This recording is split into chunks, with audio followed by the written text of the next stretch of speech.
అతి తక్కువ ఫీజుతో కోచింగ్ ఇస్తూ మీ గవర్నమెంట్ ఉద్యోగం కళని నిజం చేస్తుంది లేస్ అకాడమీ. అప్పుడు మేము ఆర్టిస్టులం ఏం చేయాలో తెలియక నన్ను రాఘవ గారి టీంలో వేశారు. రాఘవ గారి టీంలో 50కి పైగా ఎపిసోడ్లు చేశా. బాగా చేశారు. రాఘవ గారి టీంలో చేసిన తర్వాత మళ్ళీ ఏమైంది, మళ్ళీ కొన్ని రోజులకి మళ్ళీ కొన్ని టీమ్స్ బ్యాక్ వచ్చాయి. బ్యాక్ వచ్చేసరికి నన్ను ఏం చేశారు, తీసి వేణన్న టీంలో వేశారు. Venu wonders team. వేణు అన్నతో చేసా, ఒక 20 ఎపిసోడ్ల వరకు చేశా. తర్వాత మళ్ళీ వాళ్ళు బ్యాక్ అయిపోయారు. ఎందుకో రీజన్ నాకు తెలియదు, సీరియస్లీ తెలియదు. అప్పుడు కంటెస్టెంట్ తర్వాత గెటప్ సీను టీమ్ లీడర్ ఉండే, వాన్ టీంలో వేశారు. సీను బాబు టీంలో వేశారు. సో సీను టీంలో వేసిన తర్వాత కొన్నాళ్ళకు మళ్ళీ కొన్ని టీమ్స్ అవకాశం వచ్చినాయి. అప్పుడు ఏంటంటే నన్ను అనుకున్నట్టుగానే వెళ్ళాను, కానీ కొత్తలో నా వల్ల కాలేదు. శివ ఎందుకు తీసుకున్నారు రవిని అని అనిపించుకున్నా. ఒకరోజు నేను అవమానపడ్డ రోజు ఏంటంటే, నా ఫ్రెండ్స్ వరంగల్ నుంచి వచ్చిర్రు చూద్దామని. అరే జబర్దస్త్, అప్పుడు జబర్దస్త్ అంటే నాడే భూమి ఉండే. సో వాళ్ళు గ్యాలరీలో కూర్చోబెట్టారు, మా ఫ్రెండ్స్ వచ్చారని. ఆ రోజు నాగబాబు గారు నన్ను వేసుకున్నారు కదా శివ. సో ఏం మనిషి నువ్వు, అసలు ఇది స్కిట్టా, ఒక్కొక్కడు బయట డోర్ దగ్గర నిలబడతారు, ఇది ఏంటి అని చెప్పి డైరెక్షన్ డిపార్ట్మెంట్కి పిలిచి, చూసుకోరా మీరు దీన్ని ఎవరైనా స్కిట్ అంటారంటే అక్కడ నా ఫ్రెండ్స్ అనుకున్నా. అంటే నాగబాబు గారు కానీ రోజా గారు కానీ మా మంచిగా చెప్పారు శివ. అట్లా అని చెప్పి వాళ్ళు తప్పు కాదు, ఆయన పిలుచుకొని తిట్టాడంటే ఎవడికి, ఇప్పుడు పేరు వస్తే ఎవడికి, నాగబాబు గారికి నేను ఏమన్నా పెడతానా, రోజమ్మకి ఏమన్నా పెడతానా, మా మంచికే కదా వాళ్ళు తిట్టేది. ఇప్పుడు సార్ కొట్టాడంటే ఎందుకు, రేపు పొద్దున జాబ్ చేసి సార్కు పెడతావా, సార్ పిల్లలకు పెడతావా, నీకు నీ పిల్లలకే కదా. మస్తు అవమానపడ్డా శివ. అమ్మా ఏంది ఇది, నా ఫ్రెండ్స్ దగ్గర నా పరుగు పోయింది అనుకుని బయటకు వస్తే మా ఫ్రెండ్స్ ఎప్పుడు లేరా అది రా అన్నారు. అది నాకు ఇంకా అవమానం అనిపించింది. అంటే పిలిచి వీళ్ళ ముందు అది అయ్యానా అని. ఆ తర్వాత చాలా డిప్రెషన్లోకి వెళ్ళాను శివ. డిప్రెషన్కి వెళ్తే నెక్స్ట్ ఆ రోజు నితిన్ అన్న భారత్ అన్న ఫోన్ చేసి, ఇది లాస్ట్ స్కెడ్యూల్ రా అన్నారు. అయిపోయిందిరా దేవుడా, సర్లే పోన్లే వేరే చూద్దాం, మనకంటే ఏదైనా ఉండకపోదా అనుకొని నేను అప్పుడు Warangal to up and down చేశాను. వెళ్తుంటే నాకు వెళ్ళి కొంచెం ఒక 2 రోజుల తర్వాత మళ్ళీ ఫోన్ వచ్చింది, నితిన్ అన్న పడుతున్నారే. అప్పుడు టీం సెట్ అవ్వాలి, టీం సెట్ అవ్వాలి. అరే ఒక్క స్కెడ్యూల్ చేయరా, నీకు మేము ఫెలిస్టేషన్ చేసి పంపిస్తాము, ఎందుకంటే మా నమ్మకాన్ని వమ్ము చేసినవురా నువ్వు, ఫెలిస్టేషన్ చేస్తాం నీకు అంటే కోపంతో నితిన్ అన్న పడుతున్నా డైరెక్టర్స్. ఒరి అమ్మ ఇది అన్నారు ఏంటి అని అనుకున్నాక శివ నేను ఆ రోజు కొంచెం ఇంకా సర్లే దేవుడు ఒక అవకాశం ఇచ్చిండు అని అనుకున్నా. నాకు ఇష్టమైన మైసమ్మ దేవత దగ్గరికి వెళ్ళి, అమ్మ నేను ఎట్లయినా సరే, అప్పటిదాకా నాకు రైటర్స్ ఉండే, ఇక ఎవడొద్దు నేనే రాసుకుంటా అనుకుని ఇంటికి వచ్చాక హనుమాన్ జంక్షన్ సినిమా వచ్చింది. చూసా, ఇదేదో బాగుంది అనుకున్న తర్వాత ఫ్రెండ్స్ ఫోన్ చేసి, సరే సినిమాకి వెళ్దామారా అని చెప్పి గుండె జారి గల్లంత అయింది సినిమాకి వెళ్ళా.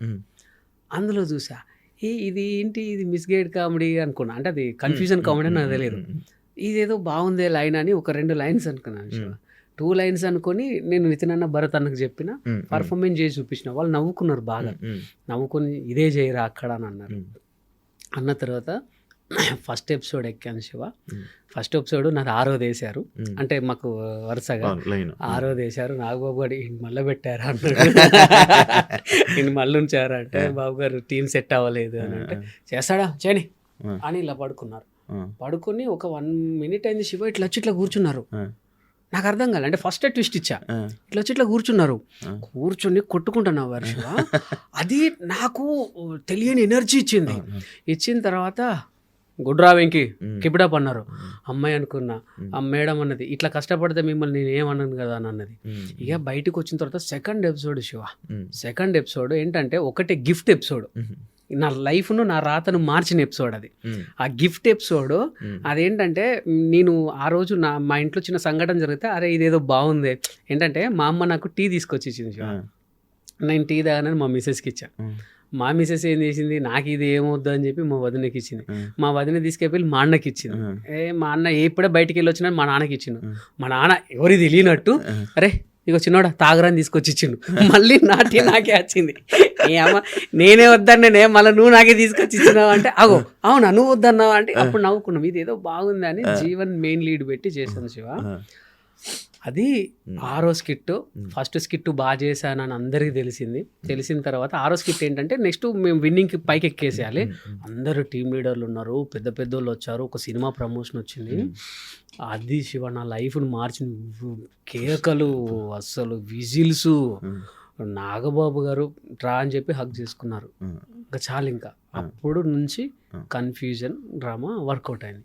సో నేను ఫస్ట్ కష్టపడ్డప్పుడు, రైటర్స్ మీద ఆధారపడ్డప్పుడు కాలేజ్ నేను ఈవెన్ జబర్దస్త్లోకి సెలెక్ట్ అవుతానని అనుకోలేదు, అన్ఎక్స్పెక్టెడ్గా అయ్యా. అంటే నేను ఒక మిమిక్రీ షో చూసి చంద్రన్న పిలిచారు, టీమ్ లీడర్ అవుతాను అనుకోలేదు, అన్ఎక్స్పెక్టెడ్గా అయ్యా.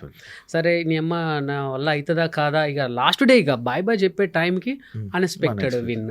ఇదంతా ఈవెన్ తీసేసింది కూడా అన్ఎక్స్పెక్టెడ్ కాదు.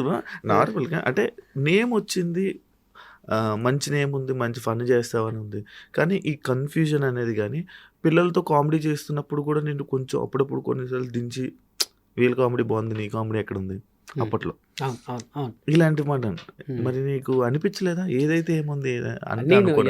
మంచి క్వశ్చన్ అడిగారు షో. నేను చాలా మంది కూడా నా టీం చూసినప్పుడు జీవన్ బాగా చేస్తున్నాడు, జీవన్ లేకపోతే వెంకీ టీం లేదు, జీవన్ చేయబట్టే ఉన్నది అని అన్న టైంలో జీవన్ టీం లీడర్ చేశారు. జీవన్ టీం లీడర్ చేశారు. తర్వాత నా దగ్గర పంచప్రసాద్ వచ్చాడు. జీవన్ టీం ఏంది జస్ట్ 3 వీక్స్కే కొలాప్స్, కొన్ని రోజులకి కొలాప్స్ అయిపోయింది. బట్ వెంకీ టీం అట్లనే. అప్పుడేమన్నా పంచుప్రసాద్ హైలైట్ ఫైన్ అయ్యాడు. ఏమో పంచుప్రసాద్ చేయబట్టి వెంకీ ఉన్నాడు, పంచుప్రసాద్ చేయబట్టి, లేకపోతే వెంకీ టీం లేదు అన్నారు. తర్వాత పంచుప్రసాద్ టీం లీడర్ వచ్చారు. వాడు కొన్ని రోజులు చేశాడు.